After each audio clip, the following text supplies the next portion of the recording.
guys, so I'm at a different angle right now. Please let me know which angle you like better. If you like the angle from my older videos or this one, please let me know. But anyways, this video is going to be all about makeup brushes. I'm basically going to just give you tons of tips on makeup brushes. I'm going to show you 7 essential makeup brushes that are all you need to create an everyday makeup look. I'm going to just give you tons of like care tips and like buying tips, like when you're at the store buying your makeup brushes. Just a ton of tips on makeup brushes, and I hope this helps you guys if you're starting your makeup brush collection and you just need to know a little bit more about makeup brushes. You're not sure which ones to pick, you just need some help on them. So I hope this helps you guys, and let's get started. I'm going to start with showing you guys the 7 essential makeup brushes that you need.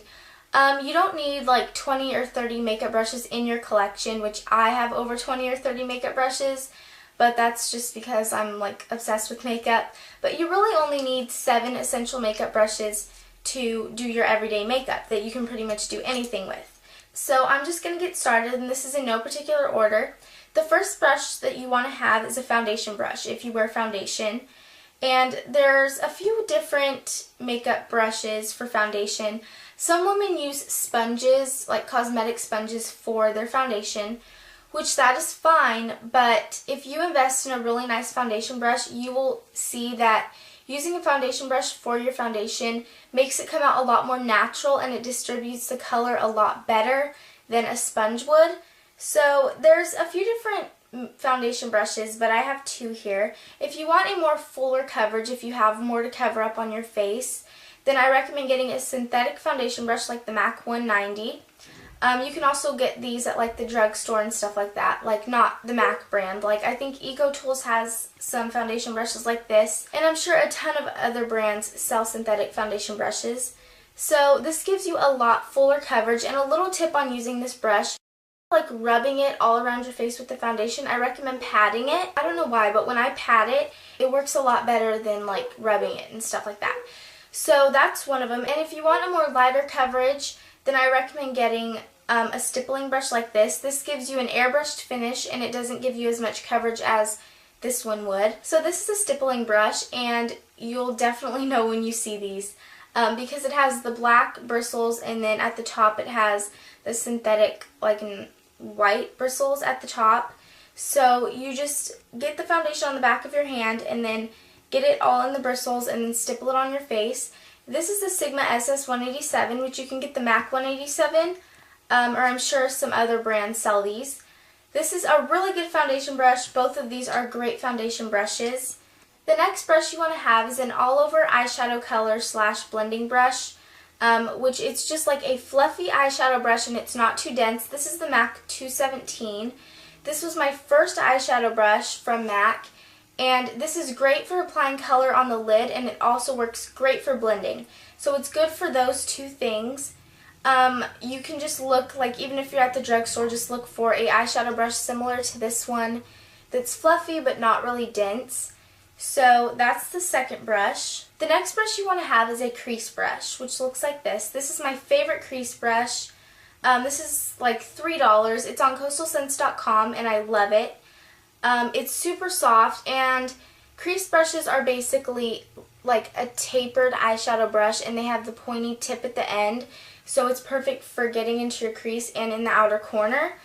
So that's what a crease brush is. I also have some more crease brushes. These are all from Coastal Scents, and I love them all. So you can see they all have like the tapered tip, so they're great for getting into the crease. So you can get all of these on coastalscents.com. They're super soft. Or you can just look at the drugstore or wherever you're at. The next brush you want to have is a flat liner brush, which this is just the one I have by me. And they just look like this. It's a flat eyeliner brush, and it's angled at the tip. So you can use these for gel eyeliners, cream eyeliners. What I like to do is take like a regular pencil eyeliner and smudge it in my lash line, and then dip this in some like black powder or black eyeshadow, and then put it over the eyeliner to kind of set it and give it a smoky effect. So you can pretty much find these again anywhere. You can pretty much find every single one of these brushes wherever you are, like if it's a drugstore or Sephora or MAC or something like that. The next essential makeup brush you want to have is a spoolie brush, which looks like this. Some of you guys probably have this brush and you're like, what am I supposed to do with this? I don't know, but there's a lot to do with this brush. I love this brush. Personally, this is one of my favorite makeup brushes because it's just kind of cool to me, I guess. But what you can do with this is after you apply mascara, if you have any clumps or your eyelashes are sticking together, you just run this through your eyelashes to take away the clumps. And also, a cool little tip with this brush is after you fill in your eyebrows or whatever, you can spray a little bit of hairspray on this and then comb it through your eyebrows, which is really cool. So it makes your eyebrows stay in place all day, and you can kind of just throw it in your purse to touch up your mascara and your brows throughout the day. So this is a really cool brush. The next essential makeup brush you want to have is a blush brush, which a lot of women use the same brush for their powder and their blush, which they shouldn't do that. Because if you want your blush to come out natural looking and really distribute the color, you need to get a brush that was meant for blush and that was meant to go on the apples of your cheeks. This is the MAC 129, and it's fluffy, but it's still a little bit tapered because it is meant to go on your cheeks. So this is my all-time favorite blush brush, and all you do is smile and find the apples of your cheeks and then work up to your hairline. So you need to make sure that you get a brush that was meant to go on the apples of your cheeks, because if you use a powder brush to apply blush, it's not going to come out that natural looking, and it's kind of just going to be all over your face and make you look like a clown. And the last brush that you need is a powder brush, which I don't really have like an original powder brush. A powder brush is very similar to a blush brush like this one, but it's fluffier and it's not really tapered because it's just meant to be dusted on your face. But I don't really have a original powder brush. I need to get one though. I use a kabuki brush for my powder, so it's a lot more dense than a regular powder brush. So it's kind of your decision if you want a fluffy powder brush or you want something that is more dense.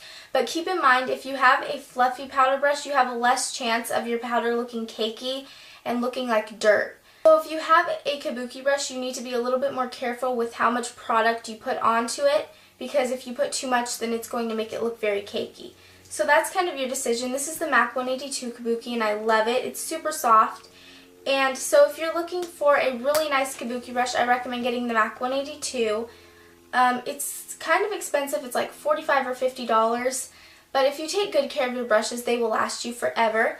And another good kabuki brush, which is actually the one I used before my MAC one, is the Posh kabuki brush, and it comes in a little leather case. So it looks like this, and it's actually softer than my MAC kabuki brush, but the only thing is it's not as dense. And I think this is like $45 on the Posh website, so it's like the same as the MAC one, but I got this at Kmart for like $12. So if you can get this brush for the price that I paid for it, I totally recommend getting it. So now that you guys know the 7 essential makeup brushes, I'm going to go on to a few little tips and stuff like that for your makeup brushes.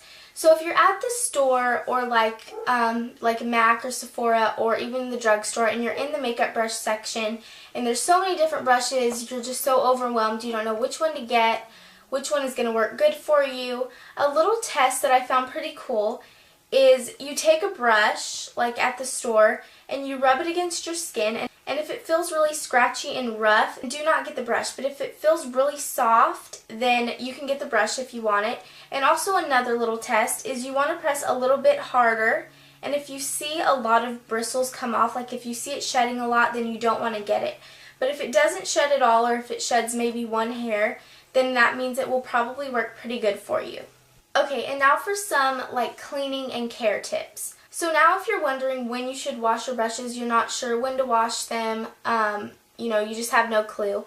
If it's a brush that you use every single day, like this one, I use my MAC 182 Kabuki every single day for my powder. So if it's a brush that you use every single day, you need to wash it at least once a week, because you're constantly packing powder and product on it throughout the whole week. So it can actually damage it if you don't wash it when it needs to be washed. And if it's a brush that you use maybe once a week or very, very occasionally, then you can get away with washing it once every 2 weeks, because of course you're not using it that much and you're not really packing that much product on it. And also if it's an eyeshadow brush like the MAC 217 and you use it like every single day and you use different colors on it every day, then I recommend spot cleaning it in between. So you can spot clean your brushes with this. This is the MAC brush cleanser. It doesn't have to be this one. I'm sure you can find brush cleansers everywhere. And I think you can even make your own brush cleanser, which is pretty cool. But I spot clean my eyeshadow brushes, such as like my MAC 239, because I'm putting different colors on it every day and I don't want to like mix the colors and stuff like that.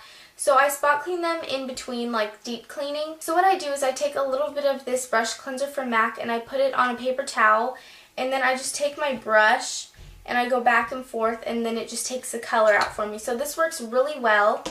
And when you deep clean your brushes, I recommend using a brush cleanser or a very mild shampoo. I use baby shampoo to clean my brushes because it's a lot softer and sensitive.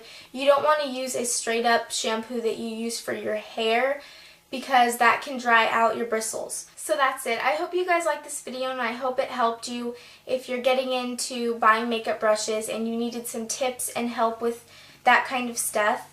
I just really wanted to let you guys know that it is super important to take care of your brushes because makeup brushes can be pretty expensive, so you want to make sure that you get the right one and you take care of them. MAC brushes are a lot of money. MAC brushes are a huge investment, but if you take care of them properly, then they will last you a pretty long time. So it really is worth the investment, and I hope this helped you guys. If you have a favorite makeup brush, please leave it in the comments below because if other people watch this video, then you can give them ideas of some makeup brushes and I'll read the comments too. And if you have any tips on taking care of your brushes or stuff like that, you can leave that in the comments as well. So thank you all for watching. Bye guys.